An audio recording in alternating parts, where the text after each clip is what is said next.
Assalamualaikum warahmatullahi wabarakatuh. Alhamdulillah wassalatu wassalamu ala Rasulillah. Segala puji bagi Allah Subhanahu wa taala, juga selawat dan taslim kepada Nabi besar Muhammad sallallahu alaihi wasallam. Saudaraku seiman, para peserta dirasa Islam yang melanjutkan bahasan dosa-dosa besar kita, dan pada kesempatan ini semoga Allah berkahi kita masuk ke dosa besar ketujuh, masalah memakan riba. Riba diambil dari kata-kata raba yarbu yang berarti bertambah. Kalau secara etimologi dan secara terminologi adalah sesuatu yang bertambah yang tidak disyariatkan atau tidak dibolehkan secara syariat.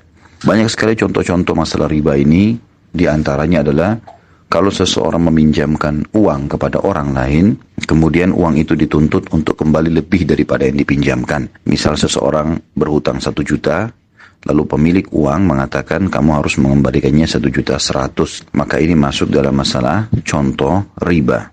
Allah Subhanahu wa taala melarang masalah riba ini dalam banyak dari dalil yang diangkat oleh Imam Adz-Dzahabi rahimahullah. Di antaranya yang paling masyhur adalah surah Al-Baqarah, surah nomor 2 ayat 278 sampai 279. Allah Subhanahu wa taala berfirman, "A'udzubillahi minasyaitonir rajim.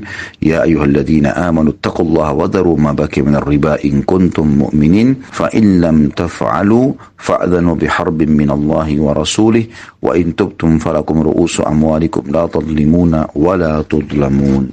Yang artinya, hai orang-orang beriman, bertakwalah kepada Allah. Artinya tunduk dan takutlah kepadanya, dan tinggalkan sisa riba yang belum dipungut jika kamu orang-orang yang beriman.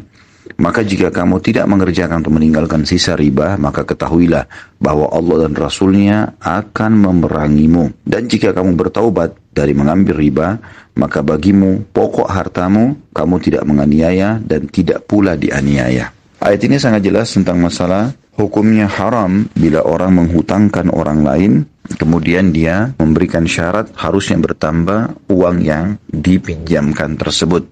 Tentu juga ini masuk dalam contoh-contoh yang lain, saudaraku seiman. Ada 2 hal dalam Islam yang tidak boleh bertambah, yaitu masalah pinjaman uang serta gadai. Dan gadai di sini tidak boleh ada sesuatu yang hangus. Misal, seseorang ingin utang 500 juta, lalu kemudian dia menggadaikan atau memberikan surat rukohnya yang bernilai 1 miliar.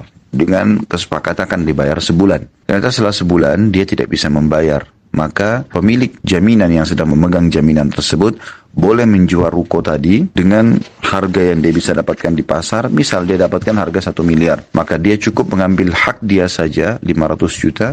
Dan 500 jutanya dikembalikan kepada pemilik ruko tadi. Kalau tidak, maka bisa masuk ke dalam bab riba. Dan juga bisa masuk dalam bab gharar, atau merugikan salah satu dari 2 belah pihak.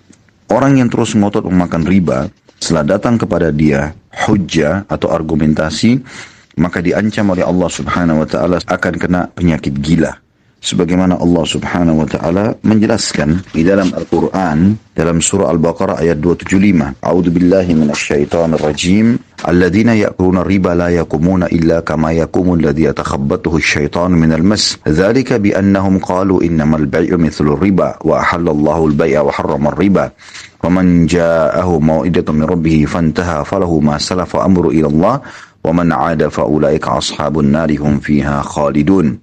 Yang artinya orang-orang yang memakan riba tidak dapat berdiri melainkan seperti berdirinya orang yang kemasukan syaitan lantaran penyakit gila. Yang demikian itu karena mereka berkata bahwa jual beli sama dengan riba, padahal Allah telah menghalalkan jual beli dan mengharamkan riba. Barang siapa yang mendapat peringatan dari Rabb-nya sampai padanya argumentasi lalu dia berhenti, maka apa yang telah diperolehnya dahulu menjadi miliknya dan urusannya terserah kepada Allah.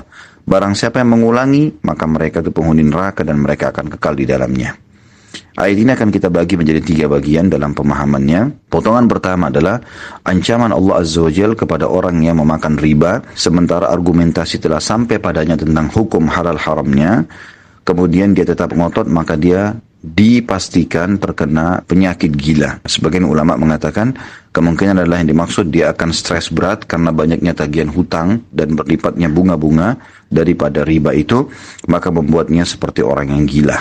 Dan ini juga kebanyakan orang terjerumus di dalamnya karena dia mengatakan sama saja antara transaksi jual beli dan akad ribawi. Dan ini salah tentunya. Seperti misal seseorang ingin kredit mobil atau motor, atau dia ingin kredit rumah. Kalau seandainya akad jual beli yang Allah halalkan adalah Pihak pertama, misal saya memiliki seorang teman, saya si A dan teman saya si B. Si B ingin membeli sebuah rumah dengan nilai 1 miliar. Kemudian dia tidak punya duit. Lalu dia datang kepada saya mengatakan, tolong belikan saya rumah itu.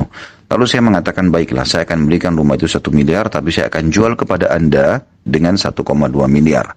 Silahkan nanti dicicil selama 24 bulan atau 36 bulan atau 48 bulan misalnya. Maka ini akad jual beli yang halal. Karena dari awal akadnya jelas, transaksi jual beli, produknya jelas. Maka dibolehkan. Tetapi kalau seandainya ada seseorang yang membeli rumah, misalnya tadi si B datang kepada saya mengatakan, saya belikan rumah ini. Saya mengatakan, baiklah, saya beli rumah itu. Tapi saya akan mencatat dalam akad utang piutang yang akan berbunga. Jadi saya tidak mau tahu apakah dia ambil rumah atau bukan. Maka ini masuk dalam akad riba yang tidak boleh. Potongan yang kedua adalah, andai saja ada orang yang belum mengetahui hukum riba sebelumnya, kemudian sampai padanya argumentasi dan dia berhenti, misal dia pernah cicil rumah, cicil mobil, cicil motor, dengan cara riba. Dia belum tahu. Misal dia cicil rumah 10 tahun. Pas lunasan cicilan rumahnya, dan dulu dari uang riba, dia tidak tahu misalnya. Atau misalnya dari cicilan dengan cara riba. Maka Allah mengatakan, "Faman ja'ahu mau'izatun min rabbih fantaha falahu ma salafa amru ila Allah." Siapa yang telah sampai padanya argumentasi dari Tuhannya kemudian dia berhenti, maka haknya yang telah berlalu. Artinya sudah halal buat dia. Potongan yang ketiga adalah siapa yang kembali setelah datang padanya argumentasi, maka diancam oleh Allah Subhanahu wa taala lebih berat daripada penyakit gila tadi, yaitu dia akan kekal di dalam api neraka. Nabi alaihi salatu wassalam bersabda di dalam hadis yang masyhur, dan hadis ini disebutkan oleh Imam Muslim, kata Nabi SAW, la'anallahu akilar riba wa mukilah. Dan dalam riwayat Tirmidzi ditambah wa syahidaihi wa katibah. Imam Muslim sebutkan dalam kitab Al-Musaqah di bab la'ni aklir riba nomor 1597, dan Imam Tirmidzi sebutkan dalam Kitabul Buyu bab ma jaa fi aklir riba nomor 1206, yang artinya Allah melaknat orang-orang yang memakan harta riba dan orang yang memberinya. Itu riwayat Imam Muslim. Laknat artinya diangkat berkah hidupnya. Sementara dalam riwayat Tirmidzi dikatakan, dan juga 2 orang yang menjadi saksi dan juru tulisnya. Berarti masuk dalamnya semua pegawai-pegawai yang berhubungan dengan masalah ini.